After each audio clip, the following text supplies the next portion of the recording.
Matagumpay na nakapagsagawa ng anti-illegal drug operation ang mga operatiba ng Cainta Municipal Police Station na nagresulta sa pagkakaaresto ng 4 na hinihinalang sangkot sa illegal na droga at pagkakasamsam ng tinatayang 170,000 halaga ng hinihinalang shabu madaling araw ng Mayo 29, 2026 sa Barangay San Juan, Cainta, Rizal. Sa ulat na natanggap ni Rizal Police Provincial Office Provincial Director, Police Colonel Attorney Eliazar R. Barber Jr., ikinasa ng Station Drug Enforcement Team ng Cainta MPS ang isang drug bypass operation na nagresulta sa pagkakaaresto ng 4 na street-level individuals. Nakumpiska sa operasyon ng 12 heat-sealed transparent plastic sachets na naglalaman ng hinihinalang shabu na may kabuang timbang na humigit kumulang 25 gramo at may standard drug price na tinatayang 170,000 pesos.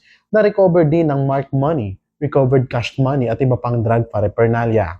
Ayon sa Rizal PPO, isinagawa ang operasyon sa ilalim ng kaukulang koordinasyon sa PIDEA at ginamitan ng alternative recording device alinsunod sa umiiral na patakaran. Matapos ang operasyon, ipinaalam sa mga naarestong sospek ang kanilang mga karapatan bago dinala sa ospital para sa medical examination at sumailalim sa drug test examination. Kasalukuyan, silang mga nasa kustodiya ng Cainta Municipal Police Station habang inihahanda ang pagsasampa ng kasong paglabag sa Republic Act 9165 o Comprehensive Dangerous Drugs Act of 2002. Mula dito sa Rizal Police Provincial Office, ako ang inyong PNN correspondent, Patrolman Junmar Abang, alagad ng batas, tagapagtaguyod ng balitang pulis.